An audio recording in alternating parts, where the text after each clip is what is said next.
Hands up, comrade, but don't shoot. You ever sent 1,000 tick straight to their death by Juno?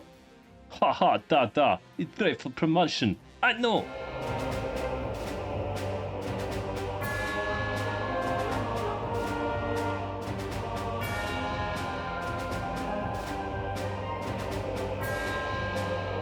But after this patch, construction turret, they are expensive trash. What do we do? New proposed bar patch incoming. Welcome to mass production new patch, where your lab by itself can be assembly line, and the map will tremble under your glorious expendable waves of bots. And T1 tank also. That one, that is an anomaly. So slow to get off production line. Bar mass production. How many cons is too many? No, we are not talking about how many convict prisoners make Gulag today. We are talking about not building so many construction turrets. It is problems already, but now they cost 50 more metal. It is too much, and the factories, they're basically half price and produce more now. It is totally different game.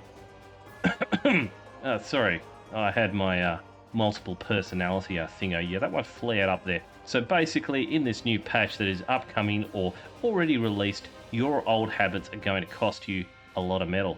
I've tested 10 unit batches with real timings, and the numbers are, well, they're bloody ridiculous. If you make units, which I'm quite aware is only some of you, you probably need to actually watch this video.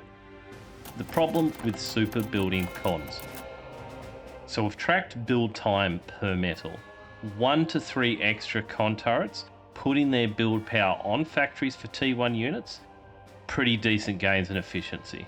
But past that sweet spot, well, you may as well just build more factories. And in fact, if you anticipate your base suffering damage, you might not elect to build any construction turrets at all. It's not a ridiculous notion. The glorious plan. What do we do? Here we've got the sweet spot construction turret number for a 10 unit batch. What this essentially means for the speed of production, we have the most efficient amount of metal spent. It might only be a 5 or 10% difference in some cases, but still that's going to add up over time. And we can see here, Tics, 2 constructor turrets in addition to the lab is best. Great thing about Tics, they're quick, they're cheap, they can be hilariously annoying, but don't over assist on Tics. It's a side production quest only, unless we are Tick Master. In that case, we can go a little bit crazy with the Tics. Horns. We can get 2 extra construction turrets onto our factory. No more than that is needed. Quite often people choose to have 4 or 6. Maybe in the old system that sort of makes sense. But we can see with the drop off of efficiency, we may as well not build construction turrets at all if we're going to do that with the new patch. But if we want the most efficient thing, every time it's just 2 construction turrets. Stout is a funny one. I tested this quite a few times. I couldn't believe the result. And there's something else going on with the code of the Stouts. They don't make any sense whatsoever. They sort of get a bit stuck on the production line. And sometimes you can put more construction turrets on. It doesn't do a thing, right? If you're going for Stout spam, build like 5 factories with 1 construction turret on each and scale out from there if you want more Stouts to get the most efficiency possible. Obviously, that's not always possible with the space. But if you do have the space, not a bad idea anyway, because then you've got this very cheap unit that's super hard to kill. I mean, you could have vehicle labs dotted all over the place, producing Stouts at a relatively decent clip. And if one of them gets run over, it doesn't matter. It's only 700 metal or so. So if you want to be the hard man of bar, just build vehicle factories only. Don't go for any weak construction turrets, and you'll be on the right path, comrade, to glorious future. I say nick to ungrateful peasant. They go to Gulag. You, comrade, you like, you subscribe. Very good. Join us in glorious march to channel growth. Centurions. +4 cons on the Centurions. Good returns, honestly, in efficiency till we get here. But who produces spam Centurion? What the hell? Well, I actually do. Try it sometimes. It beats mass pawn, mass thug. It's actually really good. You don't have to waste expensive units like Jaguars and Welders that would die anyway. Centurion may as well die. You save a little bit of money by sending off the Centurion. And it's cheap on the infrastructure. Welders and Hounds. Now, these babies, really, you require 8 construction turrets for most efficiency.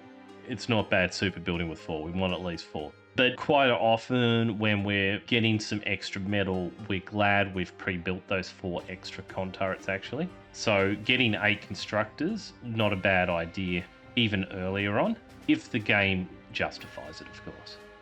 Now, interestingly, for snipers and other 2.5 tier troops, you need 16 construction turrets to really get to that sweet spot of production, but it's fine with 8. And that's why I said that 8 figure, you can keep your factory on 8 for quite some time and then forget about it. So it's initial investment, then we're done.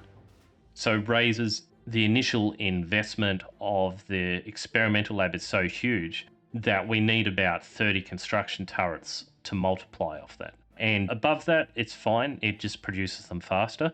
But below that, we do find the infrastructure cost per razor we then produce is a little bit high. And we need to be mindful of that. I think a lot of players, they just build a lab or the next lab to just build like 3 or 4 of the units. That's a crazy additional price that we're paying for basically overinflated units. So if we want to mass produce things, 32 cons is what's needed for razors and the supporting economy. Now, these numbers are just a range of construction turrets for you to think about and to think about the efficiency drop-offs. Just download the Excel chart to see my formulas and see what I'm talking about. So for this video, I wanted to lay out a really solid strategy that you could use that does favor wide maps, not so much narrow metal maps like Glitters and Supreme. But if you adapt this strategy elsewhere, I believe it'll serve you very well. And it's a strategy based on pure efficiency. It works on you just having slightly more units than they have, even if they've been saving up, and hitting them in a surprise wave, so you just overrun their front. So I've got great hopes for this strategy, and the little bit I've been playing this in the pose changes lobbies, it's worked very, very well. Wave composition, the efficient noob way. Early on, if we want a lot of units on our board, as we can see what the higher OS players do in this lobby here, we want the Tics to create more numbers on the board and look more threatening. And we've also got more pack density. We want some pawns too. They can soak some damage and trade, particularly earlier on. They trade quite well. And from the get-go, we want 5 to 10 Tics and pawns on the board. We might want an early resurrection bot. So let's queue all these up in a lab and only replenish these where needed early on. Because you may need to also build 10 thugs or rocket bots early on to hold the line initially, even if we're trying to cheapskate things. And we need to identify when the opponent's been very aggressive and build more. I recommend against reclaiming the bot lab, even just for queued units, just so we can have that automated APM saver of producing some handy spam as required, and those Lazarus are going to more than give back the metal we would have saved by reclaiming the bot lab. Having at least one on hand at all time. And then as the game goes on, we want to queue that up to 2, 3, 4, 5, up to even 50 of them in the late T3 stage. In this build strategy for the early mid, we're going to look at building another factory at the front, a vehicle factory. Use this to build tanks, or your favorite vehicle like Yanis. We only need 1 dedicated con turret for this, although 1 or 2 extra may help the production if needed, and also to repair what's on the front, but we don't need to go necessarily silly with the con turrets if we have another like Lazarus repair solution in mind. The reason I'm a fan of having a bot lab and then a vehicle lab, although not always, the vehicles are seriously dangerous well into T2 with enough mass. So it's just a low infrastructure cost option rather than jumping to T2 too quickly. So we're off to the mid game now. And I'd say the mid game really is a mature T2 bot lab when we can actually afford it. And to go with that, we want 4 con turret or similar minimum onto that bot lab. Otherwise, we're really wasting its production ability. I'm not a fan of building the T2 factory on the front. Only do it if we just have an unbelievable advantage. Pretty much 90% of the time, let's put it back at home and have a little bit of a slower tempo. So initially what we want out of that T2 bot lab as Armada is hounds. Despite their nerf, apparently, they've always been very good just with the base attack. They're just not good against everything now, but they are very good against fat boys. They take them down surprisingly quickly. Probably one of the best early units we can get onto them. Once we have a decent group of those, we can start thinking about building more con turrets, another 4, so we can have fully fledged welder production of as many as 20. These are excellent units against tanks, against spam. They really do a solid job, and they're one of the most efficient units in the game. They're like a slow Jaguar, but they've got 3 times the health, so it's crazy. Building welders is always a fantastic choice. We might back this up with a small group of 4 snipers, let's say some AA bots, a jammer, to back this force up. That's our initial T2 bot wave unleashed, and we can attack with that. And then maybe it's time for us to scale up. Now, one thing I don't like about going for bots is we don't have a long-range rocket option, but hopefully we've just got the sheer mass in that force, particularly if we team up with another player, for that to not matter anyway. We can still roll over whatever static defenses are up against us. Also, by the time we start the T2 production, we should eat up that vehicle lab on the front line. It served its purpose of being a stopgap. By the way, T1 tanks can take down a fat boy absolutely fine, if we have enough of them. Mid to late game. As Armada, it's a funny position for us because all of us, we think, oh, razors, right? But we don't really have the money for razors yet. Not to produce them at a decent clip. We lose a few razors and it's a disaster. But if we go mass snipers and we're more of a slow plotting wave, which complements our welders. Now, at 16 cons, it's going to be very efficient, and we're going to delete the early T3 threats. Make sure we turn off the auto fire for the snipers and micro them well. We may end up building 40 snipers or even many more as we take casualties. But if we support them with spam and welders properly, and if need be air scouts, we should be fine. The main reason we're going to lose snipers usually is to things like rattlesnakes and such static defenses, because again, we don't have that rocket option. Unless we dig quickly into our T2 vehicle lab for 4 ambassadors, which is going to be really OP, we are going to get some attrition on this force. So we might just have to work on producing more snipers than we think we need. So once we have a sniper line of doom up, then we reclaim that T2 factory, scale up, and concentrate on microing our units. So we're starting to get into the 150 metal a second plus stage. On the metal income, we need to start thinking about putting down our experimental lab to move into razors and vanguards. Now, 32 con turrets should ensure a fast and efficient production. And what we might decide to do to initially get those razors and vanguards up is stop all other scaling, or at least turn all the con turrets onto high priority if we've got something else automatically going on in the background, just so we can get those numbers out for really good push with those difficult units. If they hit early enough, well, they're hard to deal with. Particularly after a big sniper wave attack, the enemy's going to be on the back foot anyway. Now keep in mind, we're not talking about glitters with this, we're talking about a rotato map or something like that, a bit wider. Then these numbers might make a little bit more sense to you. Even a 1v1, this could be more of a strategy for.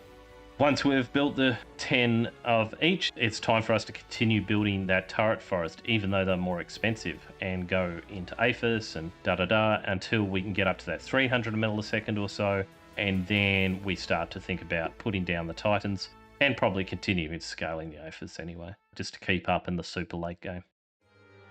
A note with this build strategy, we want rhythm over panic.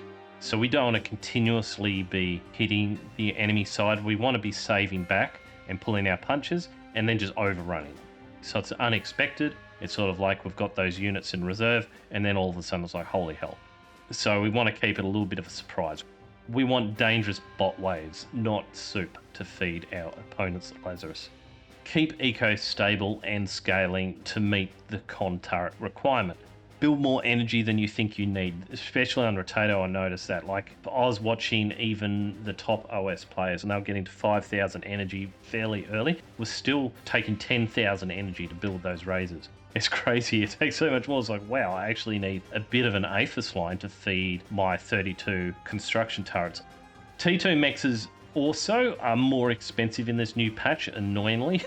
So scaling T1 economy is pretty decent decision early in the late game. It's always put down like, oh, just get the T2 mexes. Well, guys, it was too cheap. Build wind, it's the most efficient energy in the game, and build T1 energy converters cost 0 metal. Thanks guys for watching the video today and supporting the channel. Make sure to head over the website to pick up that testing data if it so interests you on having the most efficient construction turrets. They do cost 250 metal now. It's a lot to think about. If any of you have any killer strategies with the new patch or thoughts, let me know in the comments and I'll try to test those out as well. Particularly, I'm interested in the zero con turret strategies. Are they at all viable? Thanks guys. See you in the next video.